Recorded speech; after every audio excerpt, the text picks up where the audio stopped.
Halo semuanya, selamat datang lagi di The Lazy Gadgets untuk news minggu, nggak tahu, minggu kedua kali ya. Maaf kalau kelihatan capek karena emang habis packing semua desmat dari Racing Cat. Dan ini udah jam 2, kita akan syuting dengan mic baru, tapi kameranya malah pakai kamera jadul gua karena kamera itu lagi dibawa sama si David buat podcast di Bandung. Jadi kalau kualitas audionya membagus tapi videonya agak kurang, tolong dimaklumin. Kita akan mulai dari berita sosial media dulu. Kita tahu sendiri ada beberapa hal yang berbau sangat keras terkait Elon Musk dan Twitter. Tapi kita ngomongin WhatsApp. WhatsApp pertama dia akhirnya ngeluarin fitur untuk auto mute buat grup-grup yang di atas 256. Karena sekarang WhatsApp sendiri itu udah bisa 1024 orang. Jadi kalau kalian tuh ngerasa terganggu dengan notifikasi WhatsApp itu udah auto mute. Tapi di bawah itu, di bawah 256, maka kalian masih harus manually nge-mute. Dimana hal ini sebenarnya nggak berguna buat gue juga karena WhatsApp gue auto mute ya. Dari satu orang aja itu mute karena lebih ke memori yang nggak ada. Terus kedua kita ngomongin YouTube. YouTube baru aja ngeluarin live Q&A. Sebenarnya ini sama aja dengan live chat dan ini baru di desktop, di mobile tuh belum bisa. Live Q&A ini asumsi gue tuh lebih kayak si Instagram di mana pop-up question itu bisa kelihatan total mentok 200 question dan satu question itu cuma bisa 1 menit. Di mana moderator tuh nggak bisa milih questionnya, jadi ini cuma manager sama editor, di mana itu kayak role dari YouTube sendiri. Dan dia barengan sama live polling yang gue juga belum tahu live polling ini bedanya apa dengan polling yang sama ini dibikin di live chat. Mungkin lebih ke waktunya berapa dan segala macam ya, tapi ini kayak lebih ke arah YouTube biar lebih udah berinteraksi. Lalu kita ngomong Instagram. Instagram sekarang udah bisa schedule post. Dimana sebenarnya hal ini udah lama, tapi kalian tuh perlu kayak third app party kayak si Meta Business Suite, Creator Studio buat schedule post, dan itu nggak dari handphone, tapi harus dari webnya sendiri. Dan sekarang akhirnya Instagramnya udah bisa, which is a good thing banget karena buat orang-orang yang kerja di social media kayak gua, bikin postingan dan segala macam, ini kan ngebantu banget. Dimana ini juga nggak perlu lagi dimana kalau kalian tuh nggak punya laptop gitu, ini akan sangat membantu. Tapi baik lagi, so far dia tuh baru bisa posting mentok di 75 hari dan dia nggak semutakhir si Meta karena Meta tuh bisa sampai story dan segala macamnya. Lalu kita masuk ke Twitter. Twitter ini, wah, gue tuh sebenarnya pengen banget bikin sebuah lazy talk untuk Twitter, ngomongin Elon Musk dan Twitter dan segala macamnya, apa yang dia lakukan dan segala macamnya. Cuman kayaknya ngelihat waktu nggak mungkin karena kita bulan depan tuh udah G2G. Kita udah 1 bulan terakhir buat prepare semua untuk G2G biar kan datang dengan puas gitu kan. Dimana tiketnya itu juga udah mulai habis banget. Sekarang udah di pre-sale 2. OTS mungkin ada, cuma nanti ngelihat crowdnya gimana biar kita tuh nggak overcrowd. Dan sekarang aja gue lagi bikin promo untuk Racing Cat sendiri. Setiap pembelian Kanagawa merah atau hitam itu bakal dapat free tiket G2G. Nah, kalau kita ngomongin Twitter, baik lagi, Twitter itu akhirnya kan mengeluarkan fitur di mana kalian bisa dapat blue tick. Jadi kayak verified dari kalian sendiri hanya dengan membayar Twitter Blue selama $8. Sebesar $8. Dimana ternyata Twitter juga menyematkan adanya official, dimana itu adalah tick warna abu-abu yang memang ditujukan untuk government, public figure, organisasi dan segala macamnya. Jadi sebenarnya ada 2 tanda verified yang berbeda di sana.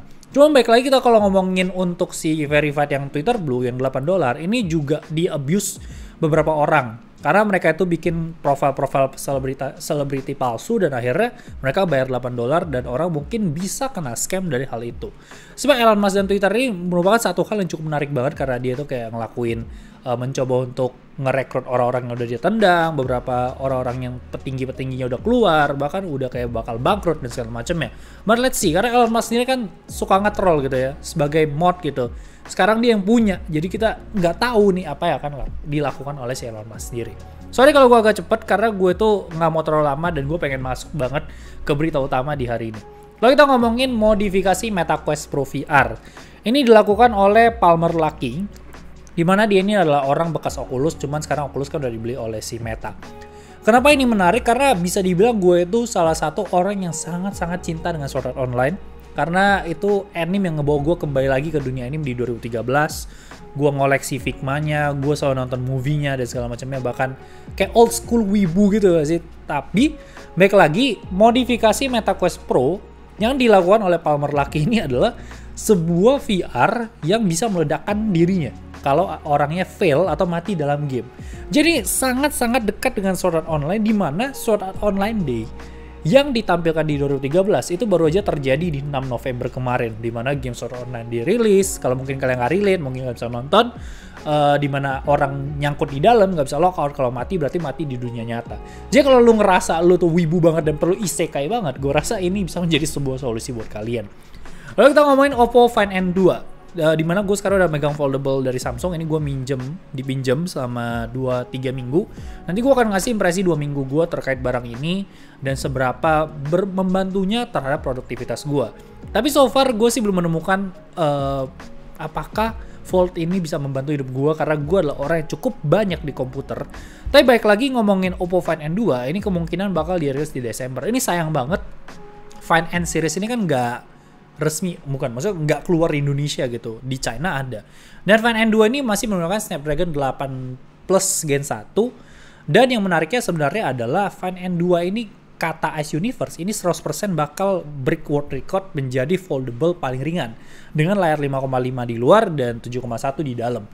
Nah, ringannya ini katanya lebih ringan dari iPhone 14 Pro Max yang di 240 gram, bahkan si Ice Universe menyatakan kalau bahkan Fold 5 pun nggak bisa nyaingin ringannya si Find N2 ini.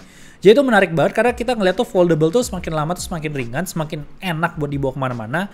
Dan ini tuh kayak gue ngeliat tren-tren yang kayak laptop-laptop tebel gaming dulu sekarang udah makin tipis, bahkan sekarang udah mulai bergerak ke laptop 18 inci yang mungkin nanti yang awalnya tebel lama-lama akan makin tipis, mereka akan bergerak ke laptop 20 inci. Dan ini adalah sebuah insight menarik dari William yang katanya juga ya memang udah mulai tipis banget dan kemungkinan tahun depan trennya itu bakal OLED semuanya. Jadi let's see apakah perkembangan dari foldable sendiri akan menjadi sebuah daily phone yang biasa aja dengan semakin ringan. Karena ini kan masih merasa tuh tebel dan kayak ngebawa 2 handphone. Lalu kita masuk lagi ke AirDrop. AirDrop itu ini sebenarnya berita yang lumayan politik, ini di abuse di China. Karena kalau kalian tahu di China itu internet tuh cukup terbatas, dan gue udah ngerasain hal itu. Gue pernah ke China untuk study tour selama 2 minggu. Cina banget emang hidup gue. Dan di sana gue nggak bisa buka YouTube lah, gue nggak bisa buka Facebook. Ada itu Pai itu ya, gue udah lupa karena udah lumayan lama, atau Youku gue lupa. Dan mereka itu akhirnya menggunakan AirDrop ini untuk membagikan kayak protes-protes image terkait politik mereka, di mana Xi Jinping, gue nggak tahu cara baca Xi Jinping, mungkin itu re-elect untuk ketiga kalinya. Dimana ini periode yang sepertinya tidak boleh 3 kali. Gue juga nggak paham, tapi Apple akhirnya mengeluarkan update iOS 16.1.1 untuk menonaktifkan ini, dimana kalian tuh nggak bisa nerima AirDrop lagi dari stranger. Lalu kita ngomongin iPhone 14 Pro, ini sebenarnya lebih update ke SOS emergency-nya mereka, dimana project dimana kalian kalau di tempat-tempat yang nggak dapat sinyal itu bisa pakai satelit untuk kontak, untuk emergency SOS dan segala macamnya. Lebih ke flexing, di mana Apple tuh menyatakan kalau mereka itu menghabiskan sekitar 450 juta USD untuk Global Star Investment untuk melakukan hal ini, yang dimana ini juga baru tersedia di US dan Kanada dalam beberapa bulan ke depan, gratis selama 2 tahun, dan nggak tahu nanti ke depannya setelah 2 tahun ini bakal berbayar di harga berapa. Tapi ini adalah sebuah good move dari Apple yang sebenarnya sama kayak Apple Watch tuh menyelamatkan nyawa beberapa orang, dan gue yakin ini akan menjadi hal-hal yang akan selalu dijelaskan oleh Apple karena mereka emergency SOS ini menyelamatkan beberapa orang. Lalu Apple Mixed Reality ini adalah sebuah kacamata dari Apple, di mana Mixed Reality itu simpelnya adalah penggabungan dari VR dan AR. Jadi kalau kalian ngelihat dunia itu, kalau dengan kacamata Mixed Reality ini kalian bisa melihat tampilan-tampilan virtual di depan kalian, dan kalian tuh tidak terbatas pada satu area. Mixed Reality dari Apple ini kan memang sudah cukup lama diisukan, dan kemungkinan besar ini akan dirilis di 2023 di bulan Maret, itu mass production, dan peluncurannya bakal di April. Cuman untuk tahun pertama sepertinya ini akan dikit banget. Asumsinya tadi di 2,5 juta, sekarang turun drastis ke 700.000 atau 800.000. Harganya berapa belum tahu, tapi tunggu aja karena akan menjadi salah satu produk yang mungkin orang-orang akan lebay banget, karena ya somehow Apple akan memperkenalkan mereka ke dunia-dunia baru gitu. Karena mereka kayak, wow ternyata ada ANC loh di AirPods Max. Nah, itu akan hal-hal sama itu akan terjadi. Wow ternyata dunia bisa seperti ini. Nah biasa itu dari Apple kalau orang-orang yang tidak lumayan geek. Lalu kita masuk ke terakhir, ini adalah iPhone V. Memang tidak ada berita iPhone SE di di minggu ini, yang dimana ini sangat menarik perhatian kalian kemarin di minggu lalu.